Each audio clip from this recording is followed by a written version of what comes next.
Since its release, Balatro has taken the industry by storm, becoming a fan favorite and etching itself as an instant classic in the roguelike genre. And you're about to hear me glaze this game for the next 10 minutes or so. Whether it's the clever references or just elements of the game that put a smile on my face, here are 28 tiny details that make Balatro a masterpiece. Balatro's art style is very particular, and everything is on purpose. If you take a look at the black hole spectral card, you'll notice that the sides are being sucked in, and that's because there's the black hole in the middle pulling it in. The details get even crazier if you look closely at the planet cards.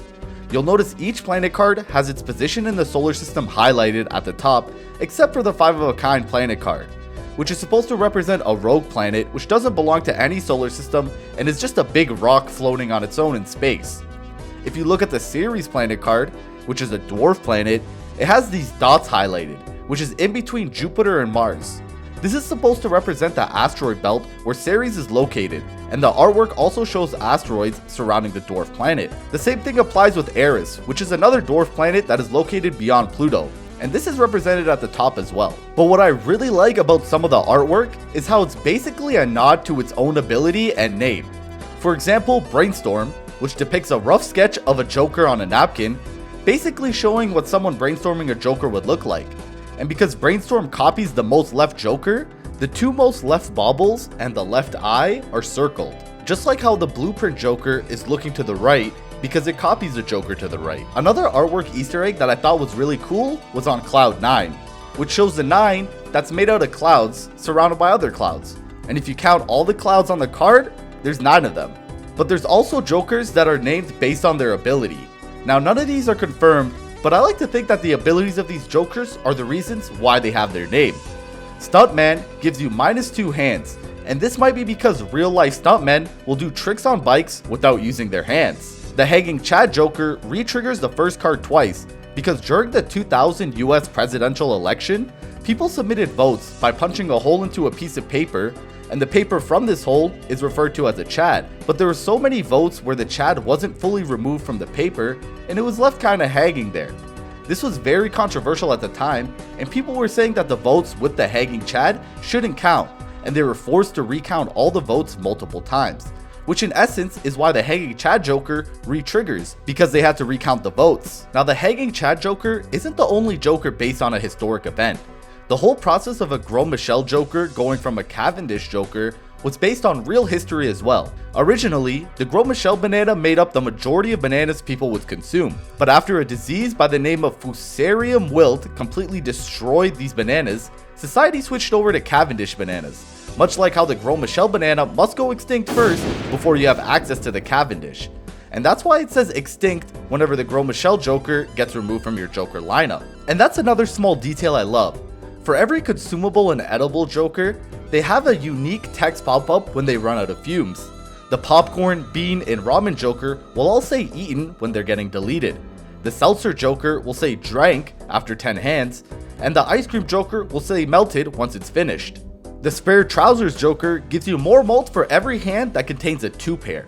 If you think about it in real life, having spare trousers basically means you have 2 pairs of pants. Now the scholar Joker goes a little deeper. It gives you more malt and chips for aces because if you're a scholar, you typically ace tests.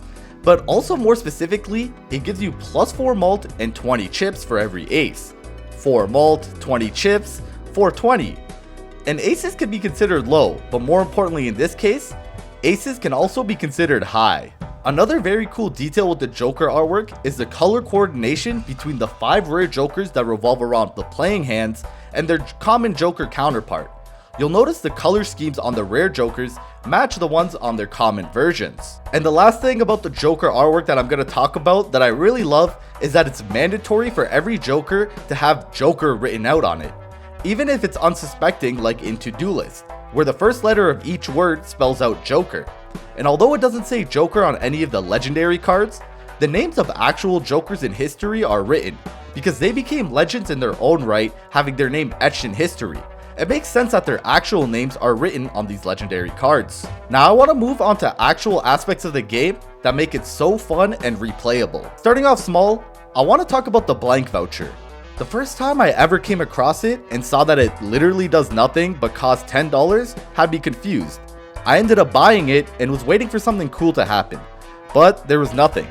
Come later, I find out you need to buy it 10 times before unlocking its counterpart, the antimatter voucher, which is arguably the best voucher in the game, giving you an extra Joker slot. And this was honestly a beautiful metaphor for life. Sometimes you're gonna have to sacrifice a lot, and although it may seem like the sacrifice is for nothing, it'll actually lead to something great. So for anyone chasing a goal or dream and you feel like it's not worth it, just keep at it, because one day something good will come from it, even though it may not feel like it right now. Speaking of chasing dreams, I've always wanted to be able to spend all my time making videos for you guys to enjoy. So if you like my stuff, hit that subscribe button to show your support. I appreciate it. The next thing I want to talk about is the flames that show up over the score. Whenever you score a hand so high it flat out beats the whole anti-score, flames appear over the numbers, which is such a satisfying but smart way to show that you absolutely destroyed it. After playing for so many hours, it's become a good litmus test in higher antes to see if I can beat the score with ease, and it's gotten to a point where if I don't see the fire, I know I'm usually in trouble. My next favorite aspect of the game is endless mode. The first time I ever beat a run in Balatro, I remember thinking to myself, man, I have such a good build, I wish I could keep playing to see how far it goes. And I was surprised to see the big blue endless mode button pop up, meaning I could carry out my run even further to see what it's capable of. And at this point, my mind was running with endless possibilities of what I could do to make that number go as high as possible. But this got me thinking, how high could I actually score? What's the limit? And as I learned more about the game, I learned about the elusive Nan-Inf score, which is the absolute limit for what you can get in this game. Nan-Inf is around E308, meaning you need to score really high, and the creator of the game, Local Thunk, never really thought about people getting to this number. Nan-Inf stands for not a number to the power of infinity, which is actually an error message because the game can't compute a number that big. And instead of fixing this error, Local Thunk let it become an iconic part of the game, and now it's become a staple in the Balatro community.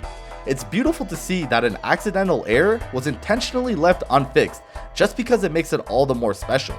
Another aspect of the game that gets my endorphins going is the sound design.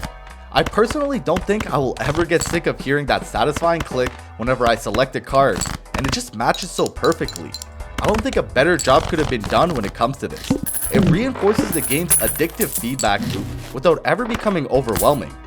The sounds escalate in intensity as your score climbs, creating a sense of momentum and excitement that mirrors the escalating stakes of the run. But let's talk about the actual music in the game, which was created by a freelance music producer by the name of Louis F., who was contacted on Fiverr by Local Thunk to create this brilliant soundtrack. And since then, it's become absolutely iconic. There's been multiple different versions created by fans spanning across almost every genre you can think of. We have Jazz Balatro,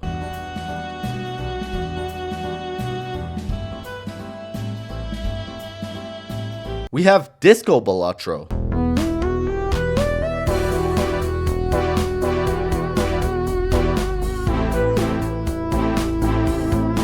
we even have Metal Balatro.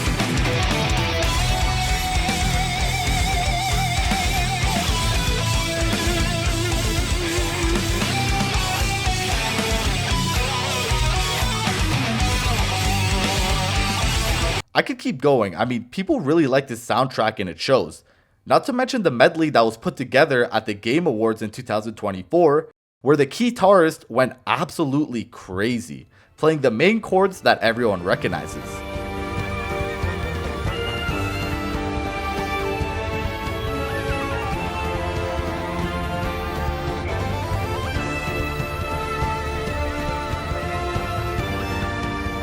I literally floated on my chair the first time I heard this. And the last thing I absolutely love about this game is the fact that Local Thunk himself stated that he'll never add any in-game purchases the way that these AAA games do, like FIFA or Call of Duty.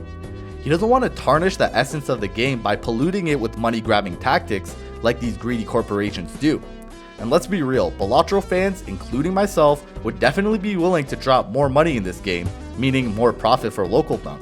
But he values this game so much that no amount of money could get him to ruin Balatro with in-game purchases. But Local Thunk, if you are listening, feel free to drop some real-life booster packs.